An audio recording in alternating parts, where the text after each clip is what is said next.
olórin Albushrah. Sharaffdeen lórúkọ tèmi Albushrah. Ọmọ gèrè alimi nílọrin àfọ̀njọ́. Èmi lọmọ ìlú tóbi tẹ́yìí o tí wọn ò tiẹ̀ lé gógó. Ẹṣin lé gógó akọlóró ti lọ́rin. Ìlú tó jìn sí iná tó sún málùjọ́ náà tó pẹ́kipẹ́ki lọ́jọ́ tó lówó mọ́. Táláṣọ máṣọ. Ìfẹ́ tí lọ́rin ní sí Kúránì ló fi wọ́n jogún àṣírí. Gbogbo ẹni tó ń bẹ ní ìkàlẹ̀ gbogbo apáta mo kí salamullahi alaikum.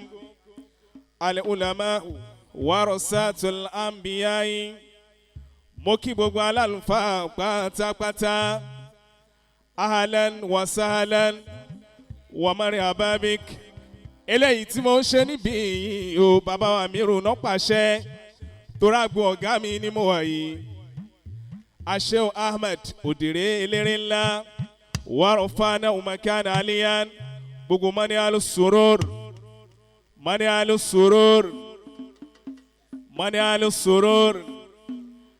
Akú ìjókòó látòrí Amiru. Eléni ọ̀fẹ́ ni.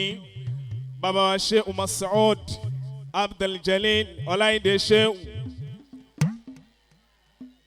Bàbá wa mísọ́nà Al-Yusra alasalatu. Èyí ò ní jó òpin lọ́lọ́ oníṣẹ́ ńlá Akínà Ibala Amir. Mo kí bàbá wa mísọ́nà Àṣẹ Murtado Kájọlá. Bàbá wa olúṣoṣù gbogbo ilé pátá mo kí bàbá wa Yáyá. Àṣẹ́kù Yáyá mo Bọ́lájí. Mo kí bàbá wa Mosiud. Ìmáàmù Abúlẹ́gùn. Àṣẹ Sàrúnjí. Gbogbo ilé pátá la kí bàbá wa ìmáàmù. Alasalatu ahlan wa sahlan akiwale babawa Ashe Abdurrahim Bamidele Ali Chief Missioner Ridwanu minallahi ahlan wa sahlan wa marhaban bik a'udhu billahi minash shaitani rajim. Ìlú màlá ni ẹ máa lò wọlé ìṣẹ́jú kan péré ni máa lò kí n gbọ́dọ̀ kọhùn sí bàbá wa Amiru lẹ́nu òun ló fa eléyìí. Mo ń sọ fún àlùfáà wa Ahmad òdèrè ń gbà mo dé ọlọ́rọ̀ tá a jọ sọ orí ọwọ́ yẹn náà mo sì wà wàláì bọ̀bọ́ wọn ti pàṣẹ yẹn tí n bá ṣe èyí tó bẹ́ẹ̀ ọlọ́run jẹ́ wọ́n jẹ́ wọlé mọ́ ní àlùpadà ni. A'udhu billahi minash shaitani rajim.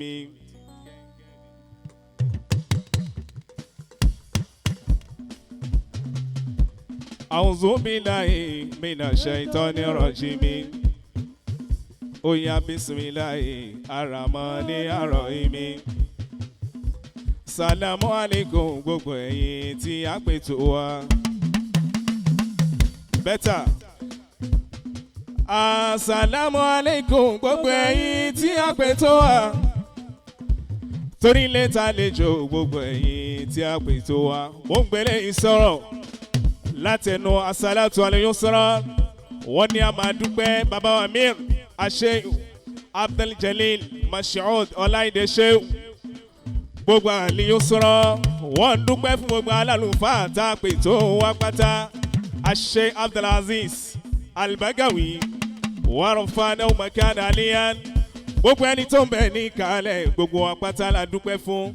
Èyí ò ní jó òpin lọ́la oníṣẹ́ ńlá. Ó yá sọ pé ẹ bá ń palẹ̀ mọ́ fàlejò tó fẹ́ wọlé. Tó bá ń bọ̀ wá bí kò máa wọlé. Bó tún wọlé tán bí kò máa jáde ní. Mọ́rí àbábíkà ya Ramadan. Ẹ bá ń palẹ̀ mọ́ fàlejò. Bàbá wa Naija Amir. Sheikh Sharaffdeen Albushrah. Gbogbo mani al-surur o ẹ ṣé mo dúpẹ́. Àwọn tèmi Albushrah. Bàbá wa Amir Olaide Sheu. Èyí ò ní jó òpin lọ́láde. Bàbá Olaide èyí ò ní jó òpin orin lọ́la oníṣẹ́ ńlá. Torí bàbá Olaide sọ pé ìgbà méjì lẹ́dá ń lò láàyè. Kó máa lọ bẹ́ẹ̀. Ìgbà méjì lọ́mọ ẹ̀dá ń lò láàyè. Ìgbà tó dùn pẹ̀lú ìgbà tó kàn. Ẹ̀bẹ̀ mo bẹ̀ ẹ́ ọba tó ṣẹ̀dá mi ò jẹ́ kí ìgbà mi ò dùn kó máa kàn la. Ó yá o ìgbà méjì lẹ́dá ń lò láàyè. Ìgbà méjì lọ́mọ ẹ̀dá ń lò. Sheikh Al-Bagawi ahlan wa sahlan. Ọba tó ṣẹ̀dá mi ò jẹ́ kí gbà mí ó dùn ó yá ọlọ́run ṣá lè máa ṣe ẹ́ àmín ọlọ́run ṣá lè máa ṣe ẹ́ àmín. ìyá ìbejì ahlan wa sahlan Saida gbogbole wọ́n sọ ta Al-Yusra baba chief missioner Asha Abdulrahim Bamidele Ali ọlọ́run ṣá rí bàbá wa pé ìyá ìbejì ẹ̀ ṣá dúpẹ́ ọlọ́run ṣá lè máa ṣe ẹ́ àmín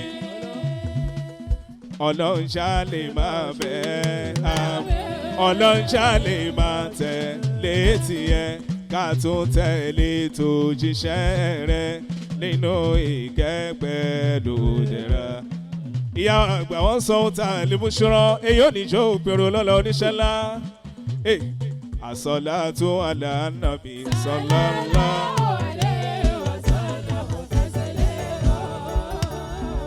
Aki Al-Yusra Al-Yusra bá má fẹ́ lómi ní tí wọ́n ń pè lọ́mọlúwàbí nìyẹn bá má fẹ́ lómi ní 10 minutes yóò lu 100 minutes. àfọ olóde wa ma ní àfọ ara yìí dùn àfọ MC ẹ lọ gbà lọ́wọ́ ẹ ìwọ orí kó tó gbé fún ọmọ pẹ́lẹ́jọ́ ẹwẹ́ ni àfọ Al-Yusra mo gbádùn yín pọ̀ yóò máa dá sí i èmi ẹ máa dáhùn ni